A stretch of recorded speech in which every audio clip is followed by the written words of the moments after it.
Hello, this is Fan Formula on the 29th of April. I get straight down to business. Question 1. In-season testing returns this year after being banned in 2009. Are you glad to see an official in-season test session return to F1? Short answer is definitely a yes. I mean, the cars need to run as much as possible, I think. I wouldn't want to see a complete return of testing. I think it needs to be limited to this. I think another in-season test session would be fantastic. I'd like to see a session where it's just the test drivers doing the testing reserves, and the normal drivers are just there to hear any feedback. And then I'd like to see one where it's just the normal race drivers, but obviously the normal drivers get a shorter time period. But I think testing is great and it is good in this form. Question 2, which was one that I suggested. I asked whether it was a mistake for HRT not to attend the test.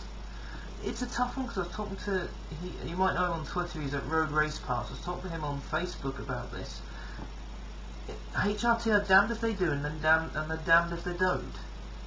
Because if they don't attend, their commitment to Formula 1 is sort of in question. The car's going to remain a load of.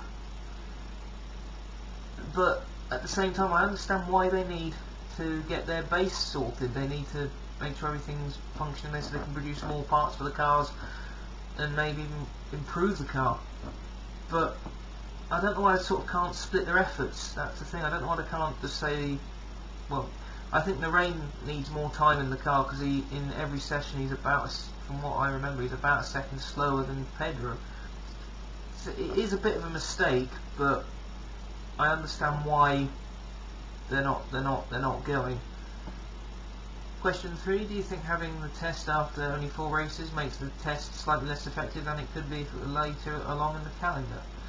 Well, yes and no. I mean, by Barcelona most cars are sort of running if say, using Williams as an example, if they're running the FW34A in Australia to Bahrain, or using this calendar as an example, generally by Barcelona it's an FW34B or B.5, if that makes sense. So in effect what they're doing is just making sure everything they're going to put on the car in Barcelona works, assuming they've got it right, or got it ready. It might be, I agree, it might be more effective further on in the calendar, because then they'll have had a few more they've had a higher downforce race, and they would have had quite a low downforce race, so they've had a good mixture of tracks to see how the cars are running. But then again, testing it's a tough one to always call, you see, because it might be beneficial now, for example, for Marussia, Caterham and HRT to be at the tests, but it might not be beneficial for some of the bigger teams who've got a big upgrade scheduled later on. Whereas towards the end of the year, if it was further along, I mean, if a team decides to do a Brawn GP with back as Honda, if they've canned development of their car very early on, then the test later on doesn't make much sense. I think what they maybe should do is have 2 in-season test sessions, one sort of at this end of the season, one at the latter end of the season. Later end, sorry. And the bonus question: what do you make of the young drivers test potentially being brought forward and being held at Silverstone this year? To be honest, I don't normally pay much attention to the young driver programs. I mean, maybe I should, because then I'd be more aware of who might be coming up through the ranks. But I've heard it was quoted as the Red Bull teams, which would be Toro Rosso and Red Bull, because it's Scuderia Toro Rosso, it's Team Red Bull and Red Bull Racing. I've heard they're still going to do theirs in Abu Dhabi, but I've not heard any more on that. Silverstone makes more sense to a point, because all the teams are very nearby. The only teams that aren't, really, is HRT and Ferrari. But Ferrari have got their own test track in Fiorano, so they could just run their own tests there, or go to Mugello.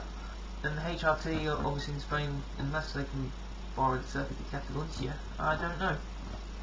I don't understand the rationale in bringing it forward though. I don't know whether they're worried about unrest in Abu Dhabi, because I've not heard about any unrest around there. So I think I would have more of a point on it if I understood more of who the young drivers were and who was coming up through the ranks. I mean, I can see why they want to bring it to Silverstone, because it'd be a good place, and heck, they could even charge a bit of money. Silverstone could probably make it not quite Grand Prix level as sales, but they'd make a fair penny just of people wanting to watch young drivers test. And well, we'll have to wait and see how that goes. And so that's the end of the fan formula. Let's go on to some sponsors production stuff. I've just put out a video literally about 10 minutes ago. Bit of a headbanger one if you like your Rammstein. Bit of Halo explosions and battles going on in there, and a bit of fire, that sort of thing. The voices, I've got one sorted. One of the characters has got a voice now. I just need one more person, one more lady to do the other voice, and then we're sorted. So if you want to do that, tweet at CWhite90999 or at StormSpaceProd about that. I'm still getting the website built, although because I'm doing a lot of work, I have very little time to think about it in between finishing work. I mean, I now work 27 hours one week, 19 the next, but the 27 hours one, that's 6 days in a row. Not very much time to think in between. And I'm hoping to get Where's My Liberty started very soon. I'm quite cross really, because I wanted it done ages ago, but oh well. Hopefully the delays mean it'll just be received that much better. Anyway, I'm off. Well, so I'm not going to bed for work, or all my housemates are about to turn up and tell me if I'm having the central heating on. They can go and fuck off. Anyway, excuse me about that. See you later.